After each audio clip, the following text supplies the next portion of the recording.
Hello, my friends. Andrea has over 20 years of experience and specializes in male physiology. And today, we're going to have one of the most open, honest, and yes, slightly blush-worthy conversations, the kind of question many people carry silently, but rarely get a chance to discuss openly. I believe it's time to bring those questions into the light, because when we talk honestly about intimacy, not only do we learn, but we also heal, we connect, and we realize we are not alone. So, welcome back to Forever 60, a safe, respectful corner of the internet where we talk about sexual health, confidence, and intimacy at every age. Whether you're tuning in from a busy city apartment, a serene garden, or a quiet retirement community, this conversation is for you. Because here's the truth. Intimacy does not retire. Passion does not have an expiration date. And love, when cared for, only deepens with time. Now, let's go right into today's big question. It's one I get far more often than you might imagine, and I know some of you may already feel a little shy just hearing it. The question is this: is it safe to swallow vaginal fluids during oral intimacy? What about the taste? The smell? Is it normal? Is it healthy? These are questions whispered in private, searched for late at night online, or asked hesitantly in clinics with lowered eyes. But here, we're going to talk about it openly, without shame, and grounded in science. I want you to stay with me, even if you feel embarrassed, because by the end of this discussion, you'll feel informed, reassured, and more confident in how to approach intimacy. All right, let's begin. Oral intimacy is no longer the taboo it once was. Today, many couples, even in their 60s and 70s, discover it for the first time and describe it as opening a brand new chapter in their relationship.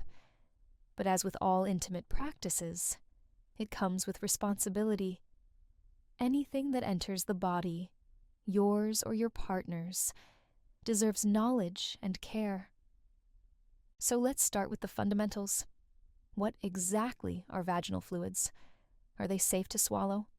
What determines their taste and smell? And most importantly, how do we keep intimacy not just pleasurable, but safe, respectful, and affirming? So, let's start with the basics. What exactly are vaginal fluids? They're not random moisture, and they're certainly not something to be embarrassed about. Vaginal lubrication is the body's natural masterpiece, carefully designed to reduce friction, protect delicate tissue from infection, and signal readiness for intimacy. Even beyond fertility years, these fluids remain an important part of the body's way of making intimacy comfortable, safe, and pleasurable. There are three main sources that work together to create this lubrication. First, the Bartholin's glands. These are two tiny glands at the entrance of the vagina. Their role is to secrete a silky fluid at the beginning of arousal to reduce friction. Second, the Skin's glands located near the urethra, sometimes called the female prostate. They produce additional fluid during deeper arousal. These glands are also involved in female ejaculation for some women. And third, the cervix, which produces fertile mucus at certain times of the cycle. Even outside of fertility, the cervix contributes fluid that helps maintain balance and moisture. Together, these create vaginal lubrication, a fluid that may appear clear, slightly milky, or somewhere in between. Think of it as nature's way of preparing the body for connection. Now let's talk about taste and smell, because this is where most questions come from. Just like with sweat or saliva, vaginal fluids have natural variation. Hormones, hydration, diet, stress, and even medications can influence how they taste or smell. For example, when a woman is hydrated and eating a diet rich in fruits and vegetables, her fluids may taste lighter or even faintly sweet. Foods like pineapple and citrus are often associated with a fresher taste. On the other hand, garlic, onions, coffee, or alcohol can make the taste stronger. Hormones matter, too. Around ovulation, fluids are usually more abundant and neutral. Around menstruation, there may be a faint metallic note from trace amounts of blood. After menopause, reduced estrogen can make fluids less plentiful and sometimes slightly more acidic. And here's what I want you to remember. None of this is abnormal. A woman's natural scent and taste are part of her individuality. Just as no two men smell the same after a workout, no two women taste the same. But sometimes the taste or smell may feel off. That doesn't mean shame or embarrassment. It means the body is signaling something. Common reasons include sweat, trapped by tight clothing, traces of urine near the vaginal opening, or a vaginal imbalance such as bacterial vaginosis, or a yeast infection. These are very common, easily treatable, and nothing to be ashamed of. The problem comes when silence and shame replace communication.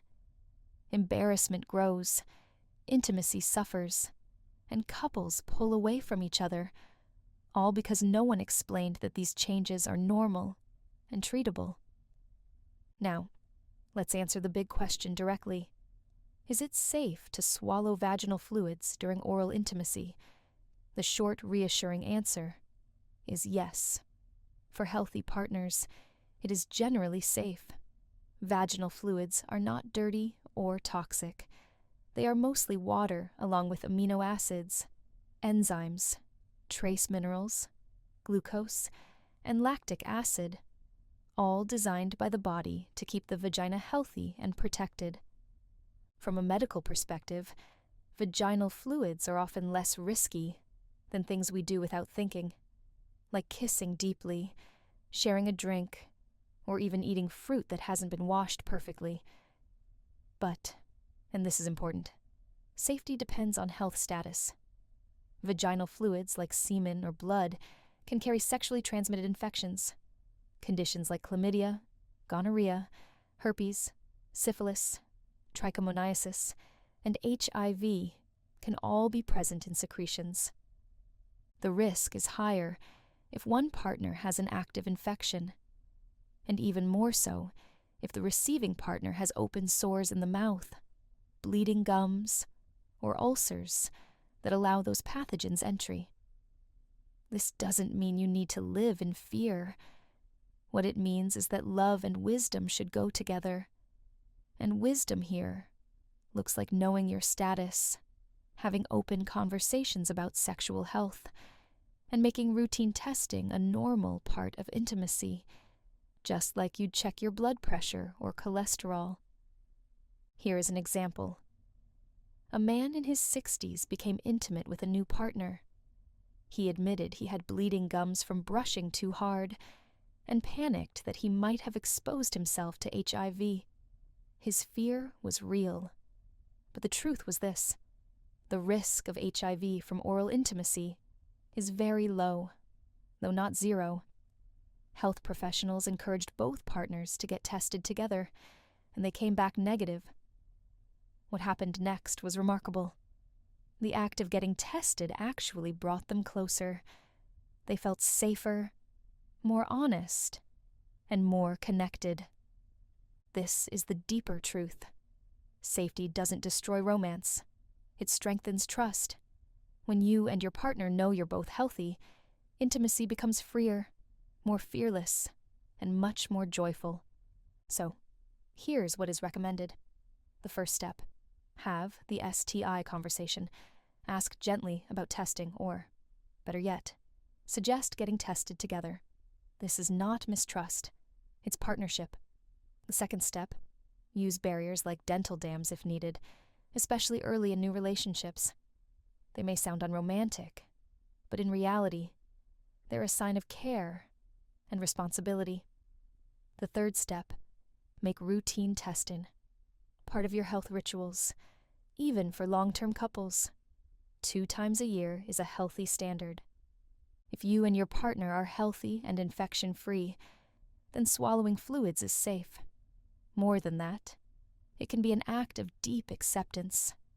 Many women actually feel more cherished when their partner embraces them completely without hesitation. It says, "I trust you. I delight in you. I accept all of you."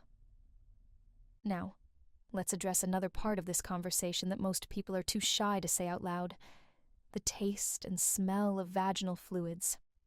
First, let me reassure you, variation is completely normal. Fluids can be mildly musky, salty, tangy, or even faintly sweet. Hydration, diet, hormones, and stress all play a role. Fruits like pineapple, citrus, and berries often make fluids taste lighter, while things like garlic, alcohol, or coffee may give them a stronger edge. Hormonal shifts, ovulation, menstruation, menopause also naturally change how fluids taste and smell. And here's what I want every man to hear clearly: a woman's natural scent and taste are not defects. They are part of her health and individuality. They should never be a source of shame. The only time to be concerned is if there's a sudden, strong, unpleasant change, especially if accompanied by itching, discomfort, or unusual discharge. In those cases, it may be a simple imbalance like bacterial vaginosis or a yeast infection. Both extremely common, both very treatable. Here's where your response as a partner matters. If something seems different, don't recoil.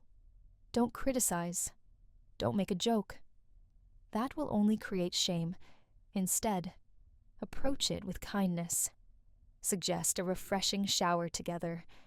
Encourage hydration. Make it a team effort, not a judgment. When couples treat changes in the body as something to face together, intimacy actually grows deeper. Now, let's talk about the emotional meaning. For many women, especially in midlife and beyond, acceptance is more powerful than technique. When a man chooses to embrace his partner fully, including her fluids, he communicates, "I accept you completely. I love every part of you." That message heals years of quiet shame many women have carried about their bodies. It turns intimacy into trust, and trust into deeper pleasure. And gentlemen, here's a secret. When a woman feels that safe, her arousal deepens. Her orgasms are stronger, and her willingness to be fully present with you multiplies. Acceptance is arousing, judgment is shutting down. So, is it safe to swallow vaginal fluids for healthy couples? Yes. Is variation in taste and smell normal? Yes.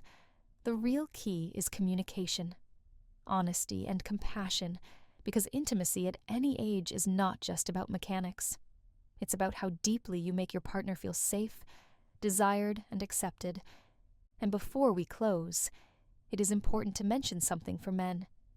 Too many guys waste money on unsafe, unproven pills from the internet.